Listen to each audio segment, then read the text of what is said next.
네, 그러면 유한 오토마타에 대해서 다시 한번 진행해 보도록 하겠습니다. 자, 오토마타라고 하고요. 복수형일 때는 오토마타라고 하고, 단수형일 때는 오토마톤이라고 이렇게 합니다. 자, 디지털 컴퓨터의 추상적인 모델이고요. 이 디지털 컴퓨터의 추상적인 모델 결국 얘기했을 때 어떤 이벤트가 있고, 그 다음에 그거에 따라서 어떤 스테이트가 존재합니다. 그 다음에 그 스테이트에 대한 스테이트와 스테이트 사이를 연결해 줄 수 있는 룰이 존재하죠. 그래서 인풋이 있으면 어떤 특정한 인풋에 따라서 그거에 자, 다시 정리하자면 이제 디지털 PC가 있고 이 PC에 상태가 존재한다고 하면 어떤 특정한 시간에 있어서의 상태를 가지고 있을 겁니다. 이 상태에 따라서 이제 인풋이 들어오면 그러면은 그거에 따라서 상태가 새로운 상태로 변화되고 혹은 여기에서 이제 아웃풋이 나갈 수 있는 거죠. 자, 이게 디지털 컴퓨터의 추상적인 모델이고, 그리고 지금 여러분들 제가 이 빨간색으로 표시한 이 부분이 실제로는 우리가 작성하는 프로그램의 핵심이 되겠습니다. 자, 입력 자료를 읽는 기능, 출력 기능, 그 다음에 무한계의 기억 소자, 셀, 이 상태가 되는 거죠. 그래서 일시적인 기억 장치, 유연기의 내부 상태 중에 하나의 상태를 유지하게끔 하는 제어 장치, 이제로 구성되어 있습니다.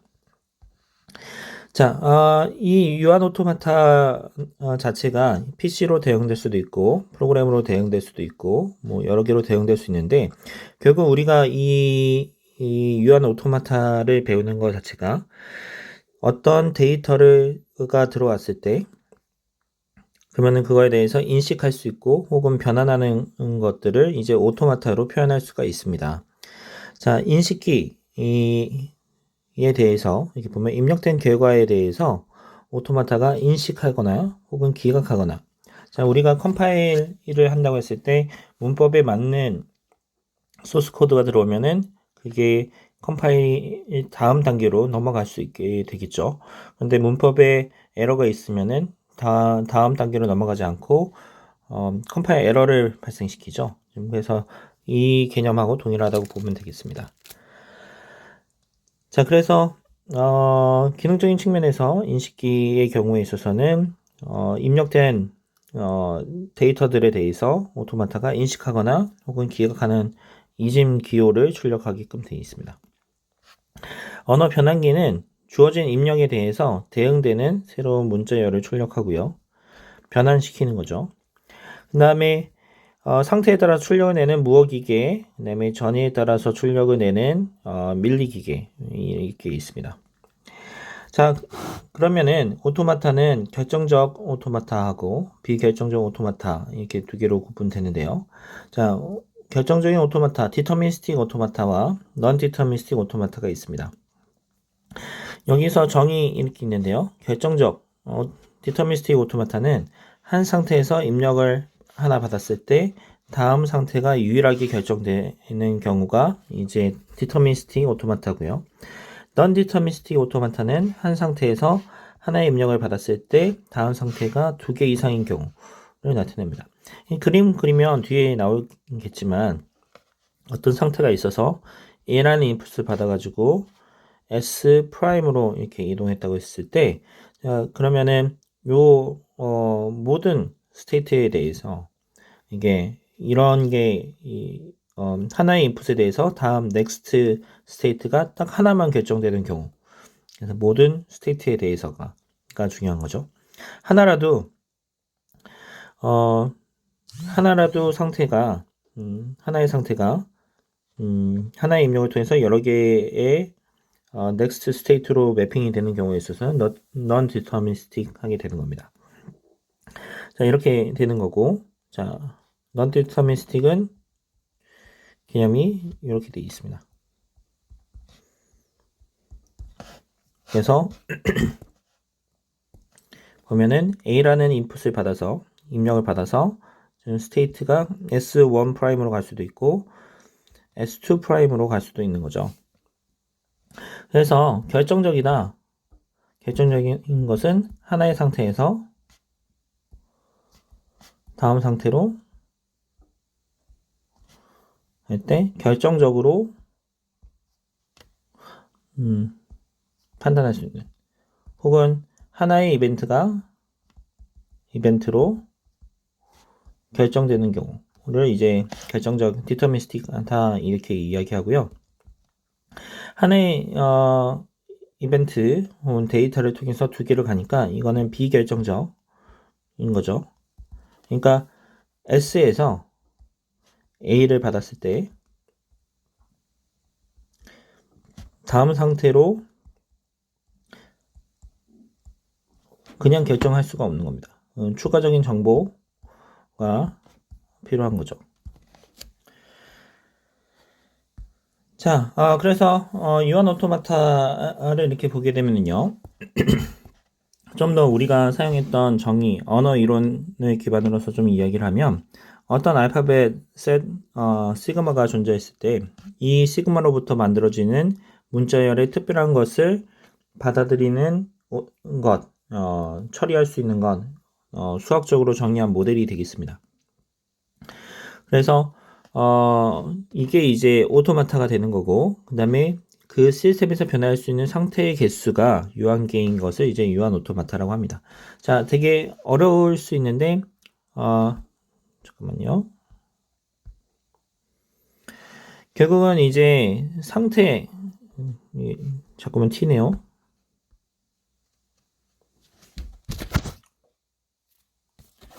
네. 상태가 있고, 그 다음에 이 상태를 우리가 지금 보면은 어떤 알파벳 수로부터 만들어지는 문자열이 이렇게 있습니다. 문자열이 있으면 이 문자열에 있는 어떤 하나하나 한 문자들을 이제 입력이라고 보고, 이 입력을 우리의 처리기로 이렇게 보내면 그 처리기에서 상태를 가지고 있는 거예요. 그래서 여러분들 만약에 예를 들면은 식별자라고 하지 말죠. 키워드다, 예약어다 라고 하면은 그 예약어가 맞는지, 처음에는 뭐 우리 예를 들면은 if라고 보죠. 그러면은 i가 딱 들어왔다. 여기 그 문자열에서요. i가 들어왔으면 상태에서 i로 시작하는 키워드들 쭈루룩 이게 나야 될 수 있겠죠. 그 다음에 다음 문자를 봤을 때 if가 왔다 라고 하면 그 상태는 if가 인식된 상태가 되는 겁니다. if가 인식된 상태. 그 다음에 이 if가 온 다음에 우리가 뭐 올 수 있는 것들 생각해 보면 if로 끝날 수도 있고 else가 올 수도 있는 거잖아요. 그러면 else가 올 수도 있는 상태. 그러면은 if가 인식됐고 그 다음에 else가 올 수도 있다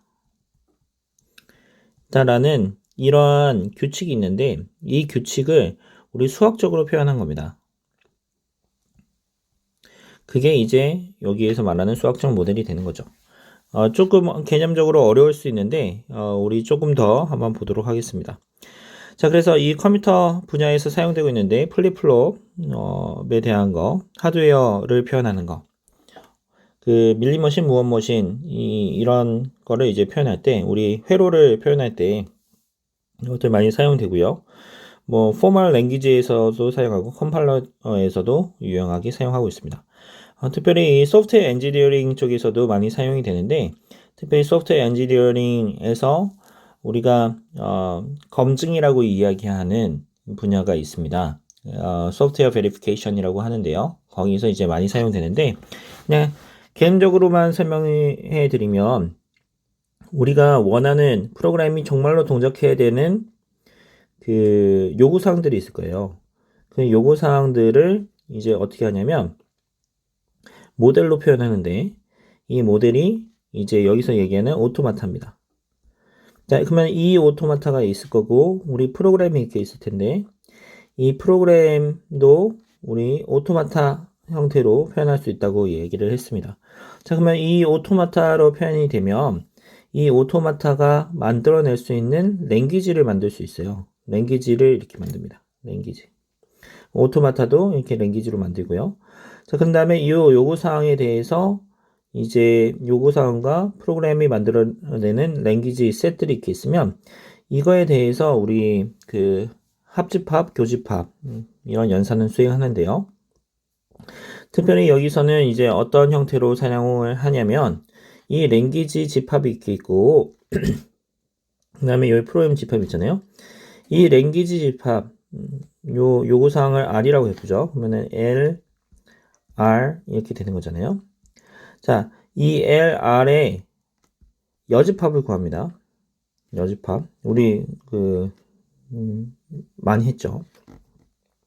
여집합과 그 다음에 요 프로그램을 P라고 하면은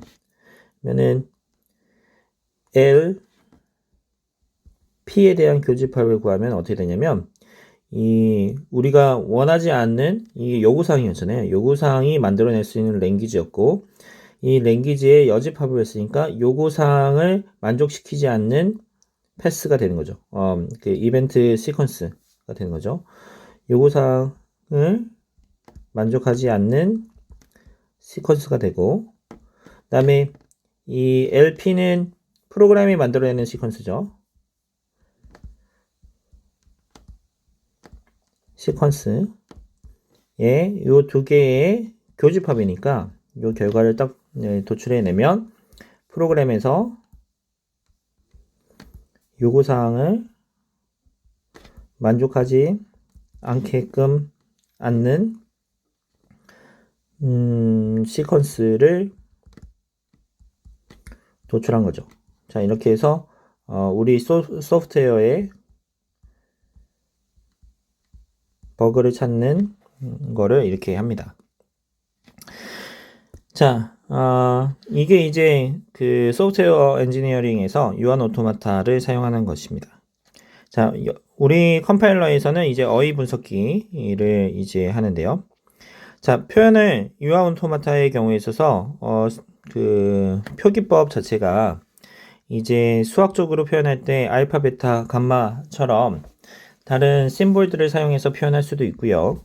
그 다음에 그 다이어그램을 그려가지고 표현할 수도 있는데 일단은 다이어그램을 그리게 되면 쉽게 어떤 내용인지 알 수 있기 때문에 다이어그램을 많이 사용합니다.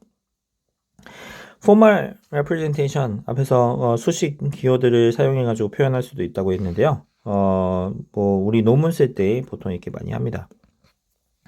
자, 상태 천이도 스테이트를 노드 형태로 이렇게 표현하고요.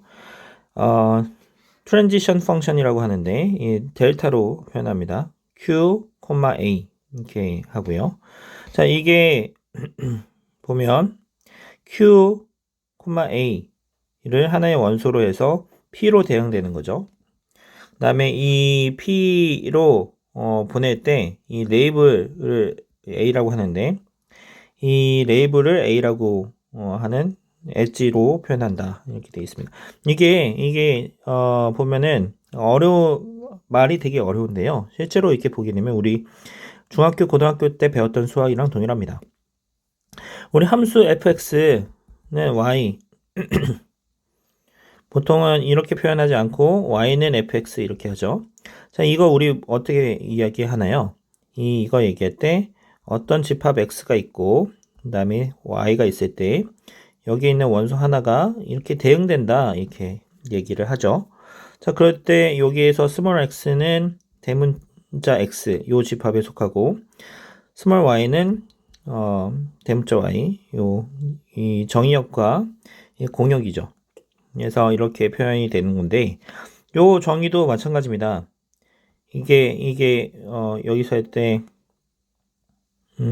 이렇게 하잖아요. f는 x에서부터 y 이렇게 하잖아요. 여기도 마찬가지로 델타가 이렇게 있는데 이 델타가 여기서 보면은 요 집합이 q하고 a로 구성되어 있는 집합인 거예요. 그러니까 집합을 원소로 가지는 집합이 되는 거죠. 자, 이렇게 해서 q하고 a가 있는데 요거를 p로 이렇게 대응을 시킨대요. p에 있는 거. 근데 이거를 그래프로 그리면은 이제 어떻게 되냐면 스테이트 Q가 있고 스테이트 P가 있는데 여기서 이렇게 보냈는데 여기 위에 레이블을 A라고 붙이자 라는 겁니다. 그러면 Q에서 A를 받았을 때 P로 갈 수 있는 거죠. 그게 우리 수학적으로 표현하면 여기서 얘기한 것처럼 Q, A가 되는 거겠습니다. 자, 그래서 final state, accept, 이 final state는 accept 되는 상태입니다. accept 상태라고 이야기하기도 하고요. 자, 이럴 때는 이제 더블 서클로 이제 표현을 하고요.